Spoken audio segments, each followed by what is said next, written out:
I've won multiple local tournaments. I've had moments where I felt I was really starting to understand VGC. I've even appeared on the official Play Pokemon livestream during the most recent Seattle Regionals, which is one of the coolest things that's ever happened to me as a player, and honestly, it could not have gone better. Looking back in the day.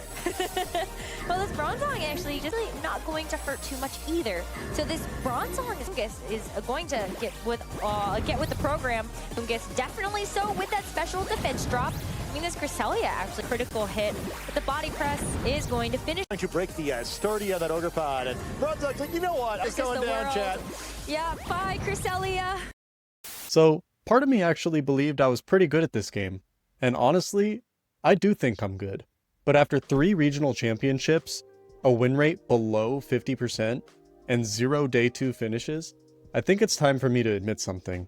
I'm not as good at VGC as I thought. What's up everyone, my name is Anthony and welcome to the channel. This is my first real step into making VGC content, so I figured the best way to start would be by being honest about who I am, where I'm at as a player, and what I want this channel to become. I've won multiple locals, I've had strong sets against great players, I've traveled for events, and best of all, I've made some really great friends playing this game. Those are things I don't want to downplay, because I think when you're trying to improve, it's easy to only focus on the losses, the mistakes, and the things you haven't done yet. But at the same time, if I'm being completely real, my results at official events have not been where I want them to be. Like I said earlier, I've been to 3 regionals so far. I have a win rate under 50%, and I've never even made day 2. I've never had that big breakout tournament where everything just comes together. And that's frustrating because I know I'm not brand new to this game.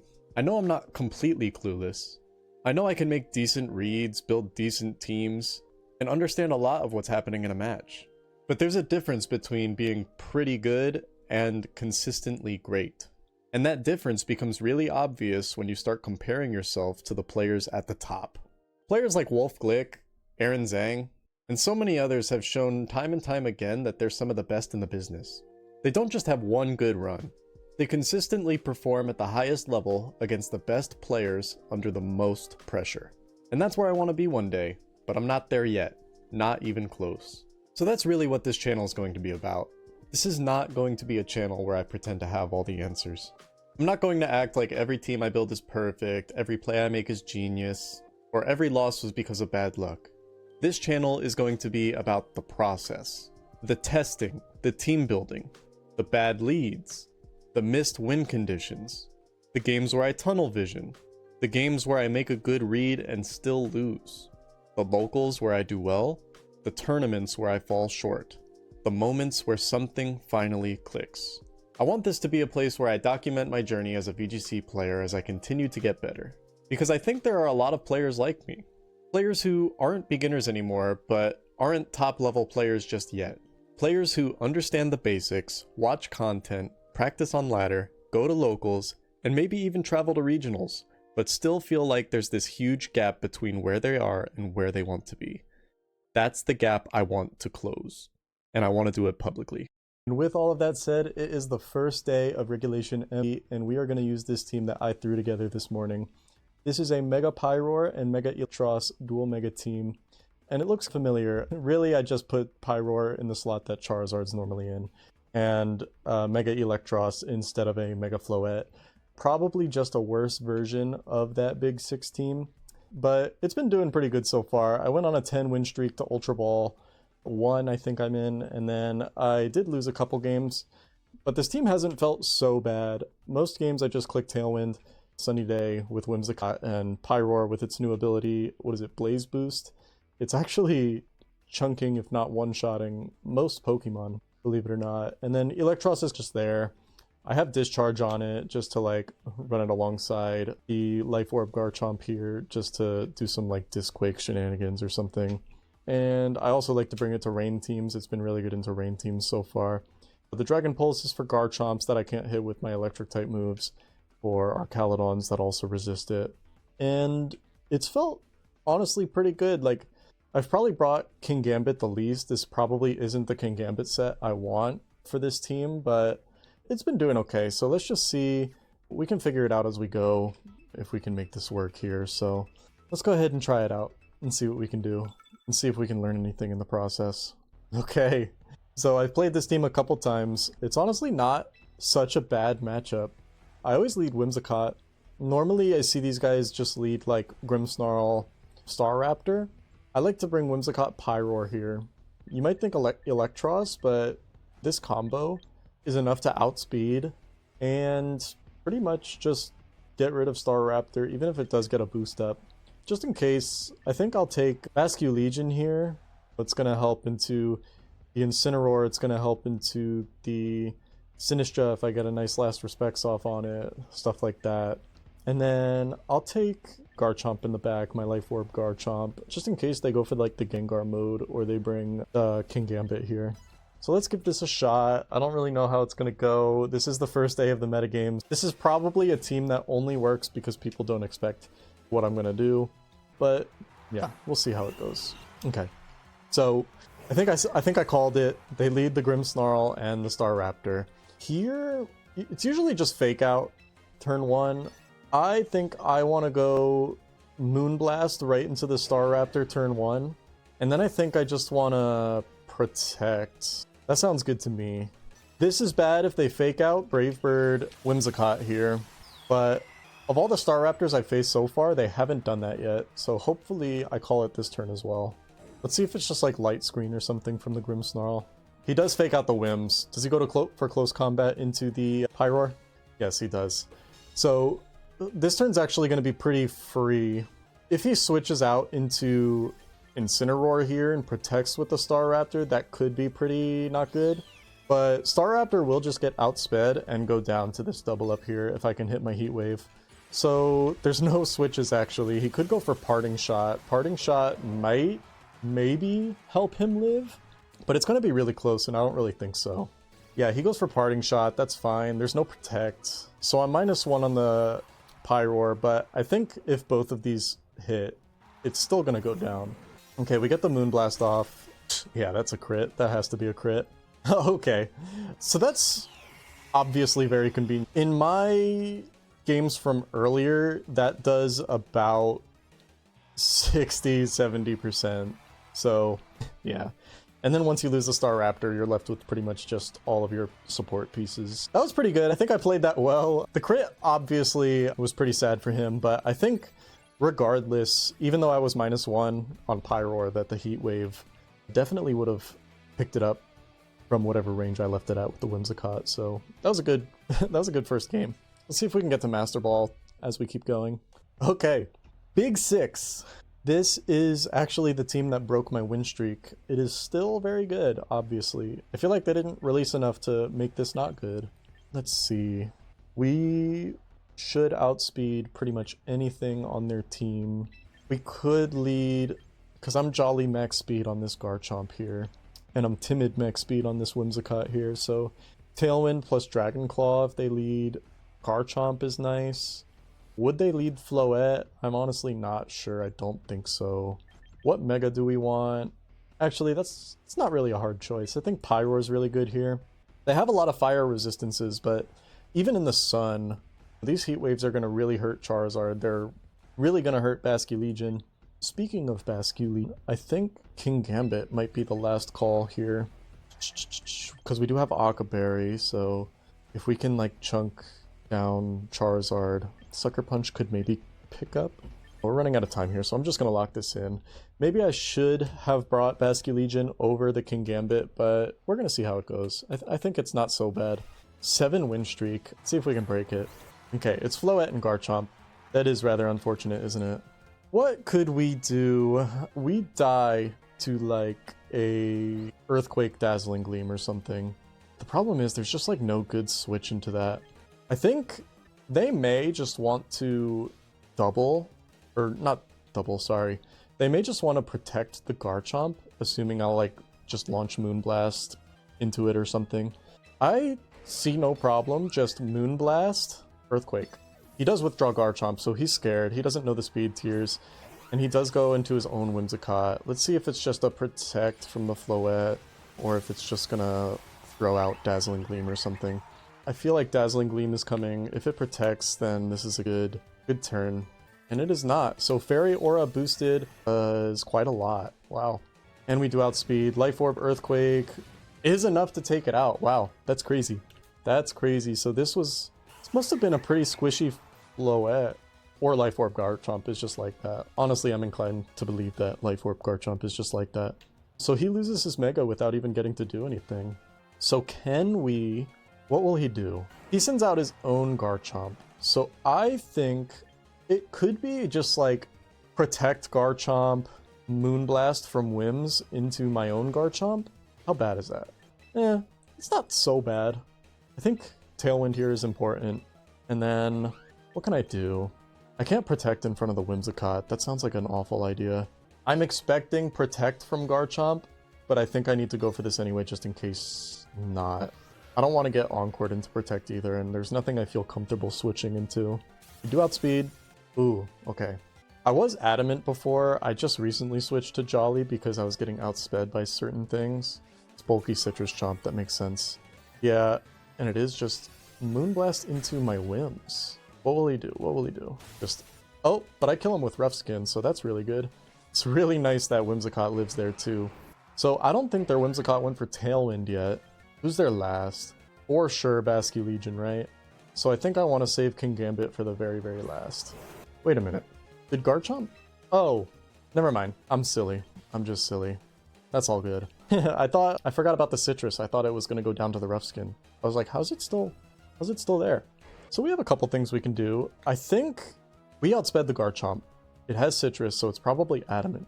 We definitely outspeed the Garchomp with our Pyroar once we Mega Evolve, even if they set up Tailwind here. So I think it's perfectly fine to just Sunny Day and Mega Heat Wave. This goes wrong if we miss the Garchomp. If we miss the Garchomp, we may just lose right there. So let's see. We get Sunny Day. And they go for Encore, so I'm Encored into Sunny Day. But this, it doesn't really matter if I get this Heat Wave off on both, and I do. Down they go, and then yeah, I expect Basculegion to come out. I can't get Last Respected, and the sun is up, so I can maybe... I don't know how bulky Pyroar is. Wave Crash in the sun might still hurt, but it, as you can see, it does not matter. They know they can't win, they know I have something in the back, so they forfeit. Heck yeah. Honestly, I'm kind of hoping Oh, hey, there we go, Master Ball. I was going to say, I hope we lose a game, because winning... I feel like I'm playing pretty well. Maybe in the comments, if you notice anything that I could have done better, that maybe I made like a risky play that ended up working out, but like a good player would have seen that coming from a mile away. You could let me know in the comments. Let me know what I'm missing or could have done better, but I just really hope... I hope I lose a game just because... I feel like I can learn more from the games I lose than the games I win. So let me claim these rewards real quick and we'll do one more. Okay, this is actually really nice. I think this is one of those games where I actually want to bring the other mode. Let's see. What are we cooking here? That's got to be Charizard X. So what do we do against Charizard X? Definitely not Pyroar. I think we still definitely want our Electros here. Let's go with the nice good old Disquake lead. Or do we want to do that? I think so. Do we still want Whims for this Sunny Day? They're not really rain centered, so maybe we don't really care about canceling their rain, I feel like, this game. We could, however, use it in our favor and take our Basque here. Is Tailwind important? That's really what I should be asking. It's not that important, especially if they go like the Trick Room mode. I think King Gambit's important, because their Basculegion can kind of pop off here if it's Scarf or Sash or something like that. So King Gambit to counter that. Plus if they rain, Akaberry will have a nice time. Let's see how it goes. I'm glad we get to test out the other mode here with the Electros. And it's not just Pyroar every game. We're against the Giddy Old Man, Sneasler and Fareg. So are they just going to try and go for Trick Room here? That would make sense. I'm not even going to protect. I expect the Fake Out to come, but I think just Disquaking here seems pretty nice. They're not threatening really any KOs this turn. If they want to set up Trick Room from his base 80, and I don't have any speed investment, yeah, I think they faked out the wrong one here. Unless this is Sash Sneasler. Okay. It is Sash Sneasler, but if they went for Trick Room, I just outspeed it the next turn, which is totally fine. Do they go for Trick Room? I flinch. Oh, they just go for Hyper Voice. That's... okay. Now, if you're Sash, I would assume you're Jolly, which means you do outspeed my Garchomp. I feel like you're gonna, like, Dire Claw or Close Combat the Electros here. In which case, I should probably preserve it, no? Sneasler protects, okay. Maybe he's trying to just get, like, a double knockout here with the Hyper Voice. There is a chance that this Farigiraf goes down. It did 49% before, and to Farig it does... ah, close. Hyper Voice will just take me out now, but I think Garchomp did its job pretty well. Yeah, I don't know, maybe... I think I maybe let Garchomp go down too easily. Why don't we go out? We kind of have to go out into Basculegion here. If I had time to go back and not EQ, I probably would have maybe Dragon Clawed the Farigiraf instead. We'll figure it out after, but here I don't know. I obviously can't Aqua Jet. I can Last Respect. Let's see if we can get rid of Sneasler. And then I unfortunately think we have to let it go down. Yeah, we didn't get our move in time, but that's okay. Because Electros, our friend, goes down here. This Farigiraf might not even have Trick Room. Yeah, maybe I should have gone for the double protect. Maybe that would have been the play. Oh wow, Thunderbolt. If I get parried, that's bad. No para, so that's alright. Can we pull this through still? I really don't know. But we get a Defiant boost. That's pretty nice. I don't know what the plan is. Will he just fake out? I'm gonna try... this might be a little crazy, but I feel like it's necessary. I think the Farigiraf will just protect here. What are we getting from Incin? It is just Thunderbolt from Farig. Is it Flare Blitz? Oh! Yeah, okay, that's... yeah, I didn't expect that. I really didn't expect that. I know some of them do run close combat, but I really didn't expect that from this guy. So, probably Wave Crash into the Incin was just the better play. Let's play it out. Let's see what he does. Down goes in. Man, Thunderbolt for Rig. Close combat, Incineroar. Yeah, that's rough. And I died of my own recoil. Yeah, so let's try to figure out exactly what went wrong there. And try and figure out just what we could have done better. Okay, so... hold on, let me turn the volume down on the media player so that I don't hear myself. Okay, so I saw this team, and I thought Electros Garchomp was a pretty good lead. I thought it was good. I see this team, I immediately think that's a Charizard X. So I thought fast, hard-hitting Earthquakes would be a really good lead into mostly anything on their team. And the only thing I can really safely... well, that's not true. Okay, so you guys already pretty much heard it when it was happening. But just to explain my thought process as I was in team preview here, I thought Garchomp was a really good lead into pretty much anything on his team. I see a team like this with the Politoed and everything, and I immediately think that Charizard is a Charizard X, not a Charizard Y. So I thought my Jolly max speed Garchomp here with the Life Orb, just throwing EQs right from turn 1 is pretty good into pretty much anything on this guy's team. And then I just decided to throw Electros next to it because Levitate, Discharge, Shenaniganry in case...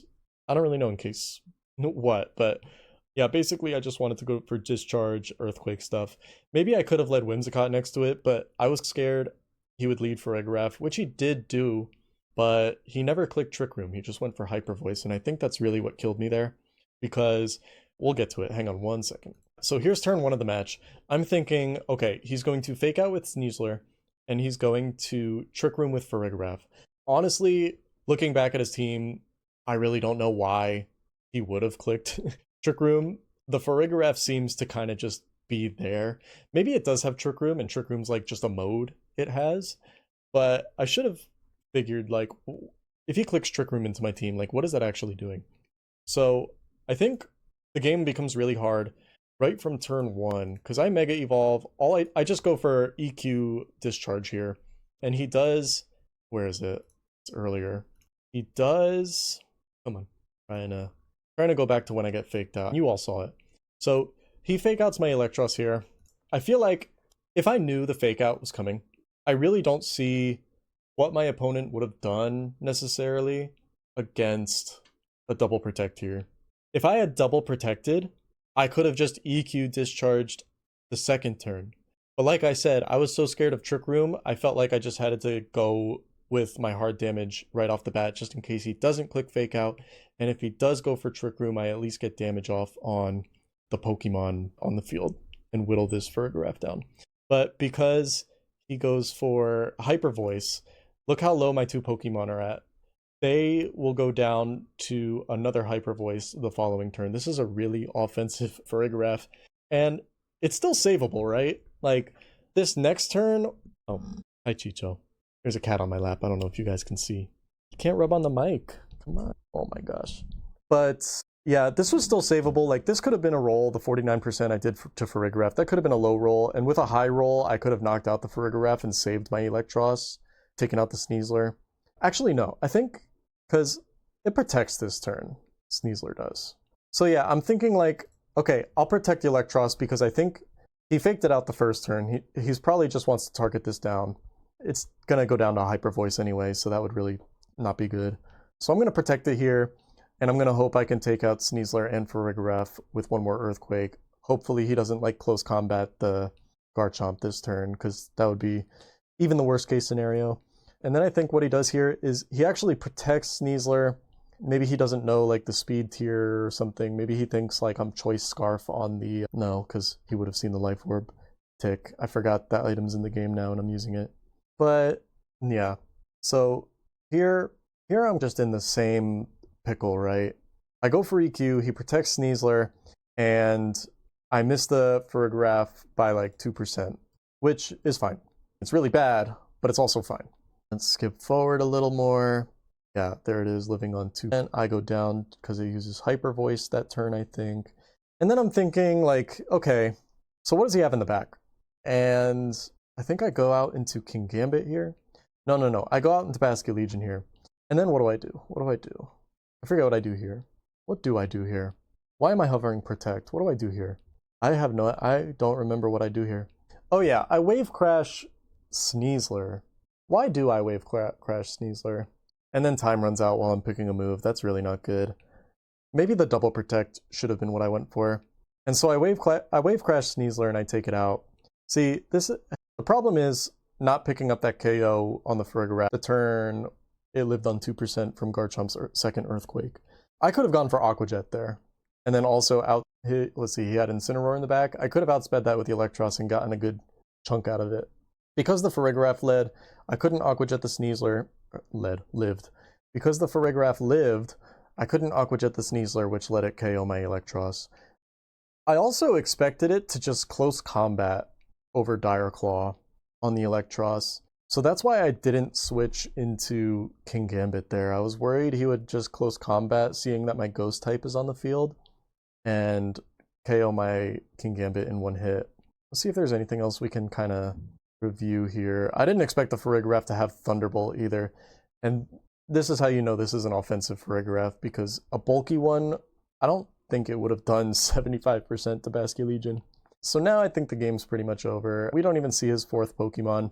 He goes into Incineroar here.